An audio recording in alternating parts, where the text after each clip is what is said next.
산소망이 능력입니다. 이와 같은 제목으로 말씀을 나누겠습니다. 유하라는 이름의 시인이 있습니다. 이분이 시인인데 또 영화 감독이기도 해요. 말죽거리 잔혹사 혹은 또 뭐 결혼은 미친 짓이다 이런 영화도 감독했던 분인데 시적 감성도 대단합니다. 이제 그분이 오징어라고 하는 시를 썼는데 내용이 이렇습니다. 눈앞의 저 빛, 찬란한 저 빛, 그러나 저건 죽음이다. 의심하라 모든 광명을. 이 오징어는 불빛을 굉장히 좋아하는 어종입니다. 그래서 이 오징어 잡이 배들은 밤에 조업을 하지요. 저렇게 환하게 집어등을 켜놓고 조업을 합니다. 그럼 이제 오징어에게 이 빛이 비치는데 이 빛은 사실상 유혹이고 함정이고 멸망인 거예요. 문제는 오징어만 몰라요. 그래가지고 냅다 빛 있는 곳으로 달려들었다가 이제 우리들 입으로 들어오는 것입니다. 근데 이제 이 시에서 이 오징어는 인간으로 대체해도 무리가 없다는 거죠. 사람들 대부분이 사실 우리들도 예전에 주님 알기 전에 그랬습니다. 찬란한 빛을 쫓아갑니다. 찬란한 빛. 근데 이 시인의 말처럼 그 모든 광명, 이것은 의심할 필요가 있다. 왜냐하면 첫 번째, 우리를 둘러싼 모든 가치 체계가 아담의 타락돼서부터 전복, 즉 뒤집어졌기 때문에 그렇습니다. 그래서 우리가 사는 이 세상은 마치 희한한 도둑이 들은 점포와도 같다. 어떤 점포에 도둑이 들었는데 이 도둑이 그 점포에 있는 물건들을 싸가지고 간 게 아니고 딱 하나만 하고 갔습니다. 그 점포에 있는 모든 물건들의 가격표를 다 바꿔놓은 거예요. 가장 값싼 물건에 붙어있던 가격표를 가장 비싼 물건에 갖다 붙여놓고 가장 비싼 물건에 붙어있는 가격표를 띄어다가 가장 값싼 제품에 갖다 붙여놓고 이렇게 가격표를 띄어서 이렇게 바꿔 달아놓은 것입니다. 그리고는 달아놨습니다. 그 뒤에 이제 사람들이 들어와서 물건을 사게 되는데 이제 제값을 모르고 엉뚱한 이런 매매를 하게 되는 일이 벌어지는 것과 같은 상황. 이게 바로 이제 우리들이 살고 있는 세상. 아담의 타락 이래 하나님과의 관계가 끊어지게 되고 영원의 길도 끊어지게 되고 이런 사이를 사탄이 비집고 들어와 가지고 하나님께서 원래 빚어놓으신 그 창조의 질서를 혼탁하게 만들었습니다. 가장 비싼 것을 가장 싼 것처럼, 그리고 가장 별 볼 일 없는 것을 가장 비싼 것처럼, 영원하지 못할 것인데 영원할 것처럼 이렇게 모든 가치 체계를 뒤바꿔 놓고 엉망진창으로 만들어 놓았습니다. 천국과 관련된 그런 상품은 창고 구석에 처박아요. 지옥과 관련된 상품은 가장 좋은 코너에 아주 번듯하게 포장을 해가지고 진열을 해놓는 그와 같은 일이 벌어지게 된 것입니다. 우리가 살고 있는 이 세상이 그렇게 되어버렸습니다. 아담의 타락 이래 이 비진리가 이렇게 자리를 잡게 된 것입니다. 가장 대표적인 사례가 십자가죠. 자, 우리가 이제 이 믿음의 이치를 깨닫고 신앙의 길을 걸어갈수록 십자가가 얼마나 귀한가를 우리가 실감을 하게 되는 거잖아요. 그런데 세상은 십자가를 외면합니다. 무시합니다. 미련한 것으로 간주합니다. 고린도전서 1장 18절을 보니까 바울 당시에도 이제 이런 풍조가 팽배했습니다. 십자가의 도가 멸망하는 자들에게는 미련한 것이다. 그러니까 멸망하는 줄도 모르지만은 어떻든 십자가는 미련하게 보이는 거예요. 이 세상 관점에서. 그 엄청난 하나님의 축복의 길, 은혜의 길, 영생의 길, 이 길이 미련하게 보이는 이런 가치체계의 전복과 혼란이 아담의 타락 때로부터 있었다라고 하는 거죠. 그래서 아담의 타락 이후로 주님을 제대로 만나기 전까지 찬란하게 생각했던 것들은 의심할 필요가 있다. 유아 시인의 표현대로 모든 광명이에요. 재미있게 표현했어요. 모든 광명은 의심할 필요가 있다. 이 세상에 모든 광명은 분명히 의심할 필요가 있다라고 합니다. 왜냐하면 마귀가 붙여놓은 가격표의 찬란에서 오는 것이기 때문이다. 그래서 두 번째, 솔로몬이 말년에 각성한 이유가 바로 여기 있는 것입니다. 솔로몬은 자기 생애에 3권의 성경을 썼습니다. 젊을 때는 아가서, 중년에는 잠언, 그 다음에 노년에 전도서를 쓴 거예요. 그러니까 전도서는 나이 들어서 이것저것 다 겪고 난 다음에 쓴 것이 전도서입니다. 그래서 이 전도서는 보면 아가서나 혹은 이 잠언서와는 분위기가 완연하게 달라요. 전도서는 허물을 노래하는 표현들이 상당히 많습니다. 가장 이제 대표적인 구절이 전도서 1장 2절로 3절인데, 전도자가 이르되 헛되고 헛되며 헛되고 헛되니 모든 것이 헛되도다. 해 아래에서 수고하는 모든 수고가 사람에게 무엇이 유익한가. 이 허무주의가 이 전도서에는 가득합니다. 그래서 전도서는 죽음을 자주 언급하고 있고, 그 다음에 심지어는 죽음을 긍정합니다. 7장 1절로 2절을 보게 되면 좋은 이름이 좋은 기름보다 낫고 죽는 날이 출생하는 날보다 낫다. 초상집에 가는 것이 잔치집에 가는 것보다 낫다라고 하는 거예요. 왜 그럴까? 죽는 날 이제 고생이 끝나는 날이, 초상집 이제 고생이 끝났다는 거죠. 그런데 출생하는 날 혹은 무슨 뭐 백일집, 돌집, 아이고 앞으로 인생을 어떻게 살고, 이런 뜻입니다. 그래서 모든 사람의 끝이 이와 같이 되면 산자는 이것을 그의 마음에 둘지어다. 그래서 이제 혹자는 이제 성경에 이렇게 지독한 허무주의가 들어가 있을까 이렇게 궁금해합니다만, 그러나 이제 그 의문은 전도서 후반부로 가게 되면 곧바로 풀리게 됩니다. 왜냐하면 전도서 후반부에서 이제 허무주의를 넘어선 길을 제시하고 있기 때문에. 아까 우리가 봤지만은 해 아래에서 행하는 모든 수고가 헛되다고 그랬잖아요. 해 아래, 그럼 이제 해 위가 있다는 얘기겠죠.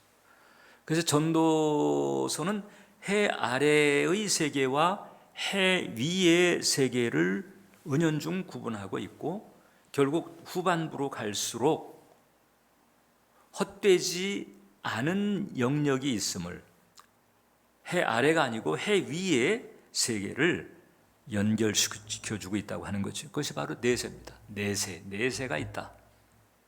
성경은 내세를 안내해 주는 책입니다. 내세 혹은 영원, 이런 영역이 분명히 있음을 우리에게 알려주고 있는 진리이며 동시에 안내서와 같다. 이 성경은 죽음을 끝으로 보지 않습니다. 왜 허무주의가 지독했을까? 죽음으로 모든 게 끝나니까. 근데 성경은 죽음을 끝으로 보지 않는 거예요. 죽음 건너편이 있다는 거죠. 그래서 심지어는 죽음 이편보다도 죽음 건너편이 훨씬 더 어마어마함을 알려주고 있습니다. 그 성경은 의학적 죽음, 의사가 사망진단서를 띄는 이 생물학적 죽음을 어떻게 표현하는 거 아니? 잠잔다 이렇게 표현합니다. 잠잔다. 죽었다 이렇게 표현하지 않아요. 잠잔다 이렇게 표현합니다. 잠을 잔다는 건 뭘? 깰 때가 있다는 거잖아요. 그래서 깨어나는 단계, 깰 때가 있다라고 하는 것을 성경은 명백하게 암시를 합니다. 다니엘서 12장 2절을 보면 땅의 티끌 가운데에서 자는 자 중에 많은 사람이 깨어나. 이것은 이제 생물학적 죽음인데 깨어날 때가 있다는 거예요. 그래서 영생을 받는 자도 있겠고 수치를 당하여서 영원히 부끄러움을 당할 자도 있을 것이며, 그러니까 죽음 건너편에 가서 상을 받을 사람이 있는가 하면 수치를 당할 사람이 있다. 바울식으로 표현하게 되면 공력이지요. 공력. 누구든지 이 세상에 살 때에 사람마다 공력이 있게 되는데, 어떤 사람은 나무나 풀이나 짚의 공력이 있고 어떤 사람은 금이나 은이나 보석의 공력이 있어서 이제 하나님의 이 불로 살을 때에 그때 나무나 풀이나 짚은 남는 것도 없이 다 사라지고 금과 은과 보석의 공력만이 남아가지고 이런 공력을 지닌 자만이 면류관을 쓰고 하늘의 기쁨을 누릴 것이다. 그러면 아무 공력도 남아있지 않는 이런 사람은 이제 구원은 받았는데 공력이 없어요. 간신히 구원은 받았는데 마치 그 물 가운데 빠졌다가 간신히 구원 얻은 것처럼 구원은 받았지만은 아무런 상급이 없는 이런 그 차별이 이제 드러나게 될 때가 올 것이다 라고 성경은 도처에서 얘기를 하고 있는 것입니다. 죽음으로 끝나지 않는다. 잠을 자는 것이고 이제 깨어날 때가 있을 것이고, 그래서 이 내세가 이제 둘로 갈리는 거잖아요. 내세가 둘로 갈린다. 결정적으로 이제 천국과 지옥입니다. 하나님 계신 곳과 하나님이 계시지 않는 곳, 둘 중에 하나로 이렇게 갈려버리게 됩니다. 적지 않은 사람들이 지옥을 놓고 하나님의 사랑에 대해서 의심을 합니다. 그런데 본질적으로 따져보면 지옥이라고 하는 것은 하나님과 어울릴 수 없는 영혼들이 갈 수밖에 없는 거죠. 마치 바퀴벌레가 환한 이 대낮의 광명을 견디질 못하는 것과 같아. 걔는 그냥 어둠 속에 습하고 그늘진 곳에 들어가야지 이 대낮 같은 이 광명을 바퀴벌레는 견디질 못합니다. 바퀴벌레를 어둡고 습한 곳으로 일부러 밀치는 게 아니에요. 자기가 알아서 어둡고 습한 곳을 찾아가는 거예요. 죄 지은 영혼, 근데 죄 사함 받지 못한 영혼이지요. 죄를 지어도 죄 사함 받으면 괜찮은데 죄 사함 받지 못한 영혼은 마치 어둡고 습한 데를 찾을 수밖에 없는 바퀴벌레처럼 천국의 영광을 감당하지 못하는 거예요. 이렇듯 내세가 둘로 갈리게 되는데 이 땅에서 이제 하나님을 만났느냐의 여부에 따라서 이제 그 영혼의 차원이 이 땅 지금서부터 벌써 결정이 된다는 거죠. 요한복음 5장 24절을 보게 되면 내가 진실로 진실로 너에게 이르노니 내 말을 듣고 또 나 보내신 이를 믿는 자는 영생을 얻었고 심판에 이르지 아니하나니 사망에서 생명으로 옮겼느니라. 언제? 지금 이 땅에서. 이 땅에서 예수님을 구원자로 인정하고 영접하게 되면 그 믿음을 통해서 이 사람은 벌써 영생을 얻었고 아직까지 죽음에 이르지 않았지만은 그 죽음 길목을 넘어섰을 때 닥쳐오게 될 그 심판대에 서지 않는다는 거죠. 심판에 이르지 아니하나니 벌써 예수 믿음으로 사망에서 생명으로 옮겼다는 것입니다. 그래서 지금 이 땅에서 영생을 얻은 자가 죽은 다음에도 영생을 계속해서 누리는 거예요. 만약에 인생 너머 혹은 죽음 건너편이 없다, 그냥 죽음으로 모든 것이 끝장나버리고 죽음으로 소멸된다라고 한다면 그리스도인들처럼 허망하고 불쌍한 존재가 없을 것입니다. 왜냐하면 우리가 신앙의 길을 가고 주님을 섬기며 헌신 혹은 사명의 길을 가는 이유가 무엇입니까? 하나님께서 계시고 하나님 나라가 있고 그것이 죽음 건너편 보이는 세계를 넘어선 보이지 않는 영역에 영원함이 있기 때문에 이에 대한 진리의 말씀을 이제 우리가 믿음으로 받아들였을 뿐만 아니라 그 진리에 붙잡혔기 때문에 우리가 지금 이렇게 절제하고 혹은 신중하며 자제하고 그리고 경건과 사랑에 힘쓰고 있는 거잖아요. 고린도전서 15장 19절을 보니까 만일 그리스도 안에서 우리가 바라는 것이 다만 이 세상의 삶뿐이면 모든 사람 가운데 우리가 더욱 불쌍한 자이리라. 차라리 먹고 마시고 놀고 그러는 게 오히려 현명할 수 있는 거잖아요. 그런데 그게 아닌 것입니다. 분명히 내세가 있고 하나님의 나라가 있고 그 반대편이 있고 그래서 이 영혼의 차원 이 은혜가 우리에게 열려져 있고 예비되어 있기 때문에 그래서 잠시 사는 이 땅에서 우리가 주님의 은혜로 경건의 길을 가는 것이며 좁은 길을 가는 것이다 라고 하는 거예요. 어떤 사람은 이제 그렇게 비유를 합니다. 우리가 이제 여기 천장을 이렇게 쭉 보게 천장이 넓잖아요. 이 천장에 제가 사인펜으로 사인펜 끝으로 이 천장 어디에 딱 한번 살짝 사인펜 끝으로 천장을 딱 찍었습니다. 이것이 바로 우리가 사는 내 인생, 나의 인생과 그 다음에 이 영원의 관계와도 같다. 무슨 얘기인가 하니 우리가 보고 있는 이 천장 이것도 역시 끝이 있는 거잖아요. 가로 세로 끝이 있단 말이에요. 근데 이거보다 더 거대한 천장이 있다고 해보세요. 그 천장에 사인펜 그 끝으로 살짝 탁 찍었단 말입니다. 살짝 탁 찍은 게 뭔가 하니 내 인생이 한 80세, 90세 이제 수명이 길어져 가지고 길어야 100년 안짝 되는 그 내 인생 그것은 사인펜으로 살짝 찍은 것과 같아. 영원은 뭔가 하니 천장 전체. 내 인생은 비교 자체가 안 되는 그와 같은 차원이 영원이라고 하는 것이거든요. 그 사인펜으로 살짝 찍은 그 경점 하나,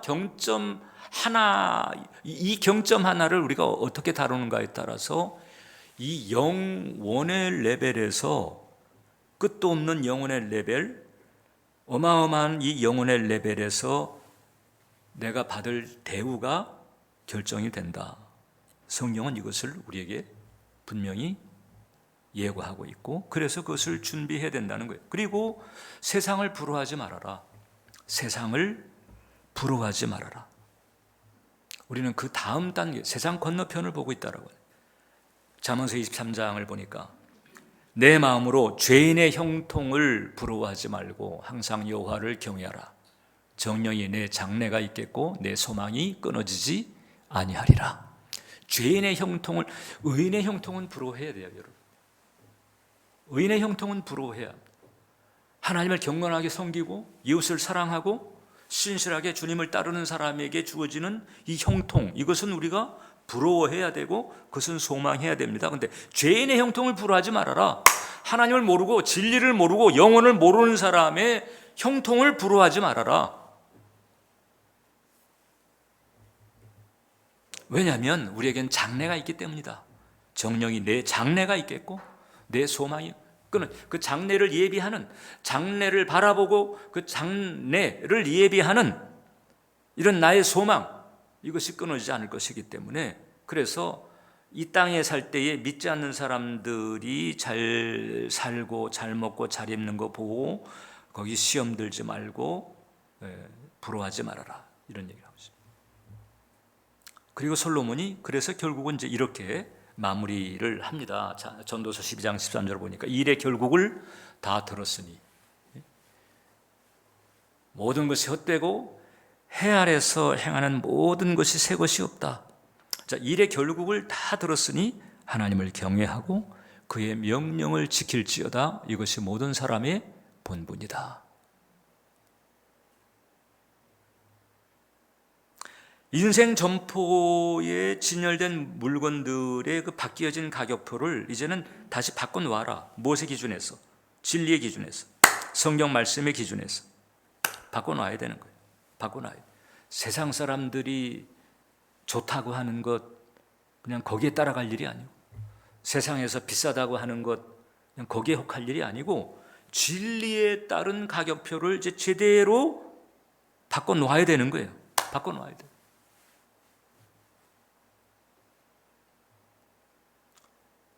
특히 이제 베드로가 이제 우리가 오늘 읽은 본문에서 얘기했잖아. 썩지 않고 더럽지 않고 쇠하지 아니하는 유업에 대한 산소망을 가지라.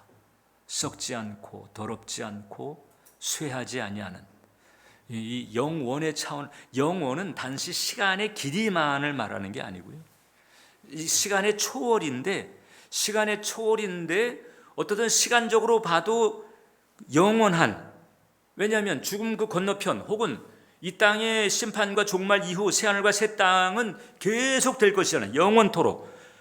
그리고 이 어떤 그 환경 자체가 완전히 차원이 달라지는 거잖아요.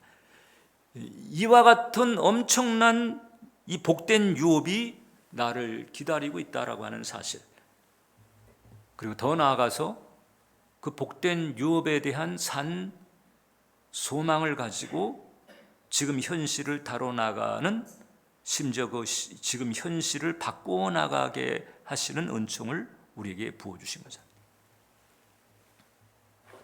그래서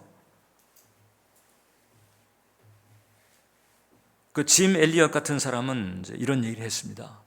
영원하지 않은 것을 붙들으로 하고 영원한 것을 놓치는 어리석음을 범해서는 안 된다. 우리가 신앙의 길을 가다 보면요, 매너리즘에 이제 빠지는 데가 옵니다. 참 사람이고, 그 다음에 이런 그 물질계에 둘러싸여 있고, 그것도 여러 가지 일들이 자꾸 생겨요. 흔들어대고 마치 이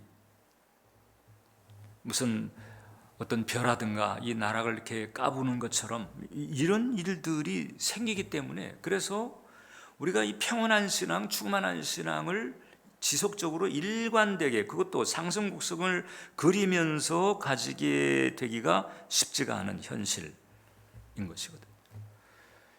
이런 현실에서 우리가 우리의 마음과 생각을 간수하고 우리의 삶을 간수하고 심지어는 우리에게 열려있는 영원을 간수하고 그 영혼에 있는 썩지 않고 더럽지 않고 쇠하지 아니하는 유업을 우리가 간수하기 위해서는 지금 현재 내가 마음의 선택, 생각의 선택을 잘 해야 되는 것이고, 그 마음과 생각의 선택을 이렇게 할 때에 가장 간단한 걸 붙들면 되는 거지.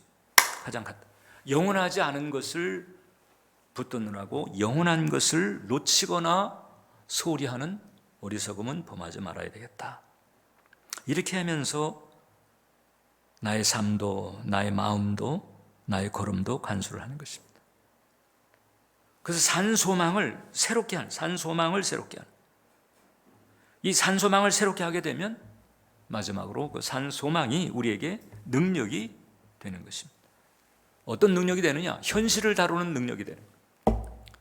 이게 이제 앞으로 내가 누리게 될 그 유업에 대한 산소망인데, 미래적인 것에 대한 그 산소망 때문에 내가 현재를 감당을 하거나 현재를 이겨내거나 현재를 돌파하거나 현재를 의연하게 다루어 나가는 내공을 얻게 만든다라고.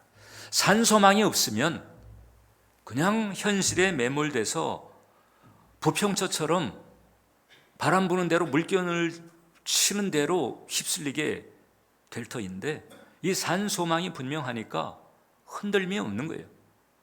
뭐 현실적으로 표현해도, 예를 들어서 우리나라가 됐든 미국이 됐든 뭐 어디가 됐든 대통령제는 나라에서 대통령이 되고자 일찍이 비전을 가지고 있는 사람은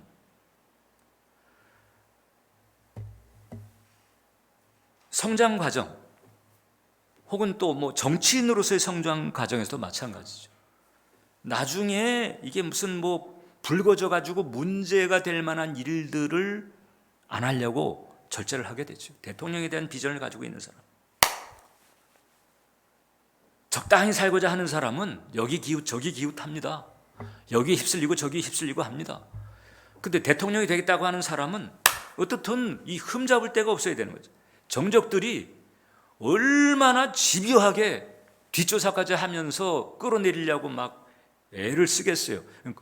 거기에 걸리지 않으려면은 평소에 자기 관리를 잘 해나가는, 그 대통령에 대한 비전 때문에 그 이전서부터 자기 관리를 잘 해 나가서 결국은 비전을 이루는 자리에 가게 되는 것과 마찬가지인 거죠.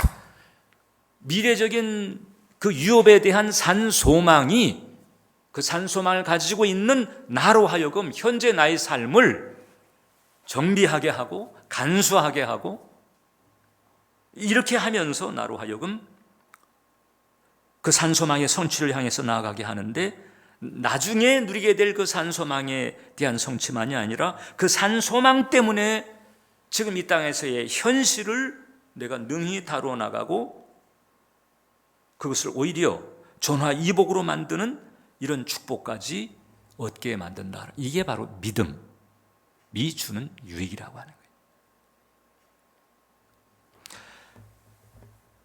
1988년에서 2005년까지 이제 그 영국 옥스퍼드 대학에서 교수로, 역사 교수로 있었던 사라 윌리엄스라고 하는 분이 있습니다. 이분은 이제 옥스퍼드에서 이제 교수를 마친 뒤에는 이 밴쿠버에 가서 또 이제 그 교수로서 활동을 계속하게 됐는데, 이분 이제 옥스퍼드 교수이면서도 신실한 신앙인이에요. 셋째를 임신하게 됐습니다. 셋째를 임신하게 됐는데 20주 차에 이제 정기 초음파 검사를 하게 됐는데,